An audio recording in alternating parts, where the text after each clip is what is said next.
Mabuhay Pilipinas! Maligayang pagbabalik dito sa aking channel, pero kung bago ka lang, pasuyo ng like and subscribe. Salamat agad. Ngayong araw ng Linggo, unang araw ng Setyembre taong 2024, kabayan, update lamang po tayo sa ating panahon. Ito pong binabantayan natin na LPA ay tuluyan na pong pumasok sa Philippine Area of Responsibility. Makikita natin na unti-unti na po itong lumalapit sa kalupaan ng ating bansa. Ito po ay huling namataan sa layong 555 km east, Guiwan Eastern Samar. So dahil nga po nalalapit na po ito sa ating kalupaan at posible pa po itong lalo pang lumakas, ito po ay tinataya natin within 24 hours ay may tsansa po na maging panibagong bagyo.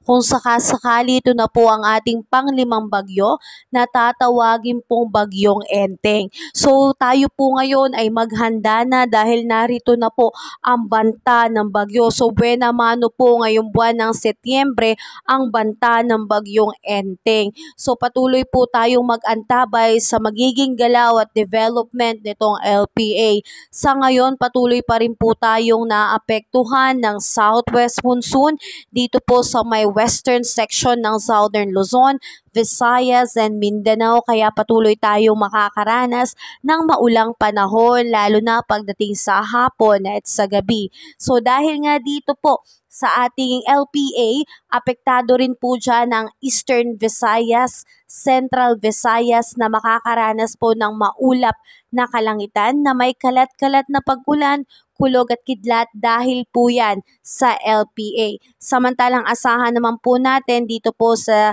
Visayas, the rest of Visayas and Palawan kasama ang Calayan Island ay makakaranas din po ng maulap na kalangitan na may kalat-kalat na pag-ulan, dulot po yan nitong southwest monsoon. So tayo po ay mag-ingat mga kababayan dahil narito po at binabantayan natin ang epekto nitong LPA at patuloy pa rin po ang epekto ng southwest monsoon. Mukhang hawig po ito sa naging pangyayari noong pumasok ang bagyong Karina na sinabayan pa po ng hanging habagat.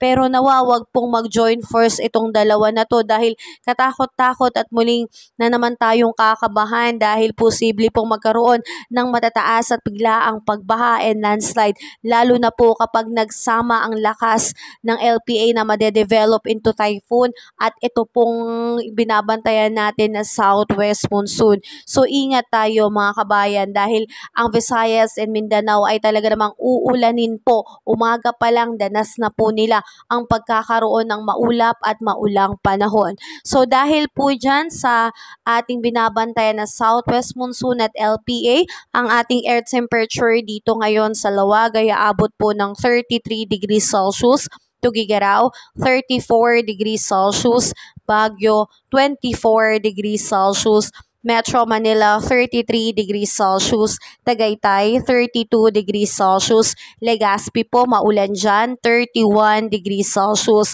So makikita natin nga po dito sa Visayas and Mindanao talagang maulap at maulang panahon ang aasahan.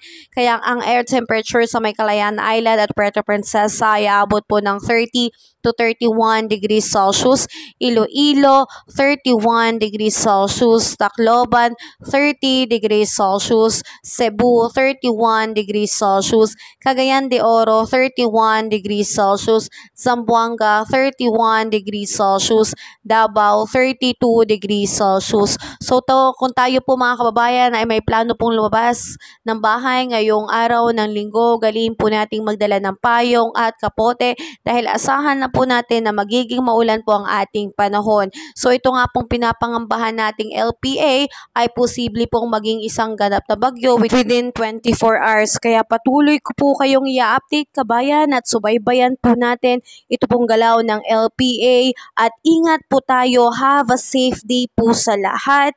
Ingat kabayan. God bless po. Kabayan, kung nakatulong sa iyo ang video na to, huwag mo namang kalimutang mag-like and subscribe at pasuyo na rin po, pahit na rin po ng notification bell para updated ka sa mga susunod ko pang weather update. Muli, maraming salamat, ingat, God bless po, kabayan.